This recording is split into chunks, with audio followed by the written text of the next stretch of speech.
Bismillahirrahmanirrahim. In the name of Allah Almighty who created a man with clot of blood.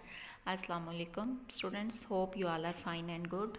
प्यारे बच्चों, आज हम जमात शशम की इस्लामियत पढ़ने जा रहे हैं और उसका उन्वान है हकूकुल इबाद, पेज नंबर 61 टू 66. ठीक है, हमारा डे है Wednesday and the that is 23 दिसंबर. ठीक है, तो प्यारे बच्चों, कल हमने हकूकुल इबाद की फ़र्स्ट पेज की रीडिंग की थी. आज हम टॉपिक हकूकुल इबाद के सेकंड पेज की रीडिंग करेंगे. ठीक है, मैंने कल आपको बताया था कि हकूकुल इबाद होता है इंसानों के हकूक़, बंदों के हकूक़, और हकूकुल्लाह जो होता है वो होता है अल्लाह ताला के हकूक़. तो प्यारे बच्चों, अल्लाह ताला जो है ना, जब तक बंदे के हकूक़ माफ़ नहीं कर देता तब तक अल्लाह ताला भी उसको माफ़ नहीं करते. अल्लाह ताला कहते हैं, फरमाते हैं कि मैं अपने हकूक़ तो माफ़ कर दूँगा, लेकिन इंसानों के जो बंदों पर दूसरे बंदों के हकूक़ हैं वो मैं कभी भी माफ़ नहीं करूँगा जब तक वो इंसान खुद माफ़ ना कर दे. ठीक है, तो प्यारे बच्चों, हमने कल पढ़ा था वालदैन के हकूक़ की अदायगी. तो आज हम उसकी नेक्स्ट पढ़ाई करते हैं. अल्लाह ताला ने वालदैन के हकूक़ की अदायगी के लिए एहसान का लफ्ज़ इस्तेमाल फरमाया है.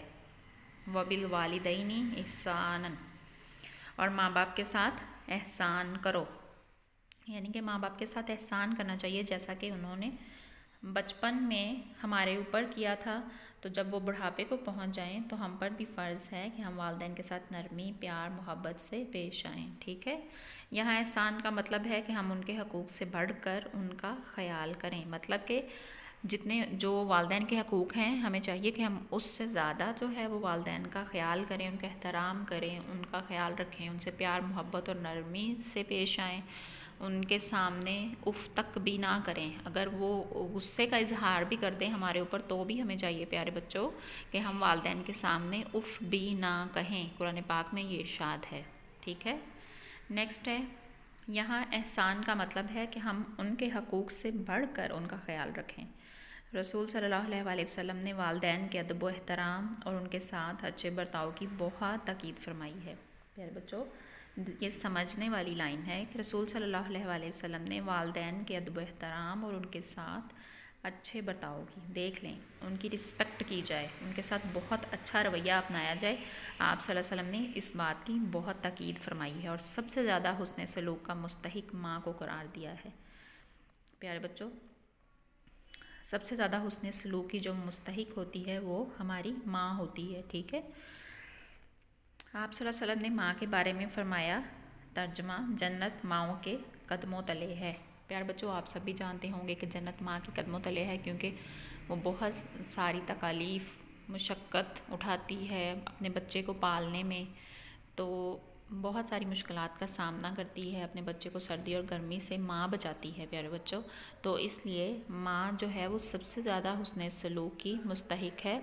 आप सल्लल्लाहु अलैहि वसल्लम ने भी यही कहा है, फरमाया है, और जन्नत माँ के कदमों तले रख दी गई है इसी वजह से. ठीक है, नेक्स्ट है, नबी करीम सल्लल्लाहु अलैहि वसल्लम ने वालिदैन की हकूक़ की अदायगी की ताकीद फरमाई है. देख लें, नबी करीम सल्लल्लाहु अलैहि वसल्लम ने वालिदैन के हकूक़ की अदायगी की ताकीद फरमाई है. एक मरतबा किसी ने रसूल सल्लल्लाहु अलैहि वसल्लम से पूछा, मेरे हुस्न सलूक का सबसे ज़्यादा मुस्तहिक कौन है? मतलब कि मैं किससे अच्छा सलूक करूं, ऐसा कौन सा बंदा है जो सबसे ज़्यादा मेरे अच्छे सलूक का मुस्तहिक है? तो आप सल्लल्लाहु अलैहि वसल्लम ने फरमाया, तुम्हारी माँ. रसूल सल्लल्लाहु अलैहि वसल्लम ने ये अल्फाज 3 मरतबा दोहराए, फिर फरमाया, उसके बाद तुम्हारा बाप तुम्हारे हुस्न सलूक का हकदार है. प्यारे बच्चों, 3 दफ़ा आपने कहा तुम्हारी माँ और चौथी दफ़ा आपने कहा तुम्हारा बाप. प्यारे बच्चों, माँ जो है वो बहुत ज़्यादा मुश्किलें, मुसीबतें, मुशक्क़तें उठाती है, जागती है रातों को अपने बच्चे की परवरिश करने के लिए, उसको अच्छा खिलाती पिलाती है, उसकी अच्छी तरबियत करती है. तो प्यारे बच्चों, इसीलिए माँ जो है वो हुस्न सलूक की ज़्यादा मुस्तहिक है. ठीक है, वालिदैन के हकूक़ में से कुछ ये हैं. नंबर 1, वालिदैन के साथ हमेशा अदब एहतराम के साथ पेश आना चाहिए. जैसा कि मैंने आपको पहले भी बताया है कि वालिदैन अगर हमसे नाराज़ भी हो जाएं, गुस्से का इजहार भी कर दें प्यारे बच्चों, तो भी हमें उनके सामने उफ़ करने की भी इजाज़त अल्लाह ताला ने नहीं दी है. ठीक है, नंबर 2 है, उनके आराम व आसाइश और खाने पीने का ख्याल रखा जाए. والدین کے آرام کا، ان کے کھانے پینے کا بہت زیادہ خیال رکھنا چاہیے، ٹھیک ہے، ان کے آرام میں کوئی خلل نہ آئے، اس حد تک ان کا خیال رکھنا چاہیے، کیونکہ جب اولاد چھوٹی ہوتی ہے، بچپن میں ہوتی ہے، تو ماں باپ بھی ان کے آرام و آسائش اور کھانے پینے کا بہت اچھے سے خیال رکھتے ہیں۔ تو اس لیے پیارے بچوں، جب اولاد جوان ہو جاتی ہے تو اس پر بھی فرض ہے کہ وہ والدین کے آرام و آسائش اور کھانے پینے کا خیال رکھیں۔ نمبر 3 ہے، ان سے ہمیشہ نرم لہجے میں گفتگو کرنی چاہیے۔ والدین کے سامنے غصے کا اظہار نہیں کرنا چاہیے، اپنے غصے پر کنٹرول کرنا چاہیے۔ جب ان سے بات کر رہے ہوں تو اپنے غصے پر قابو پانا چاہیے، ان کے سامنے اونچی آواز میں بات نہیں کرنی چاہیے، ٹھیک ہے، ہمیشہ نرم لہجے میں گفتگو کرنی چاہیے والدین کے ساتھ۔ اگر والدین مسلمان نہ ہوں تب بھی ان کے ساتھ حسن سلوک میں کوئی کمی نہ کی جائے۔ پیارے بچوں، یہ کتنی اچھی بات ہے کہ اگر آپ کے والدین مسلمان نہیں ہیں لیکن ہیں تو والدین نا، پھر بھی ان کے ساتھ ان کے عزت و احترام میں کوئی کمی نہیں آنی چاہیے، ان کے ساتھ پھر بھی حسن سلوک اچھا ہی کرنا چاہیے، ٹھیک ہے۔ نمبر 5 ہے، مسلمان والدین کی وفات کے بعد ان کے لیے دعا اور استغفار کی جائے۔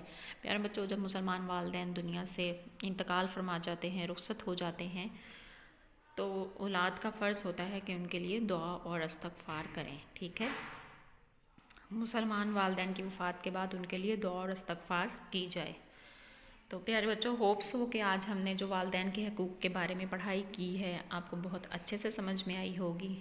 آپ نے جو ہے جو میں نے کلاس میں آپ کو سبق حقوق العباد پیج نمبر 62 کی پڑھائی کروائی ہے، آپ نے بھی گھر کے کام میں صفحہ 62 کی جو ہے آپ نے پڑھائی کرنی ہے، بہت اچھے سے اس کو سمجھنا ہے، ٹھیک ہے۔ اپنا اور اپنے گھر والوں کا بہت خیال رکھیے۔ آپ کا بہت شکریہ۔ اللہ حافظ۔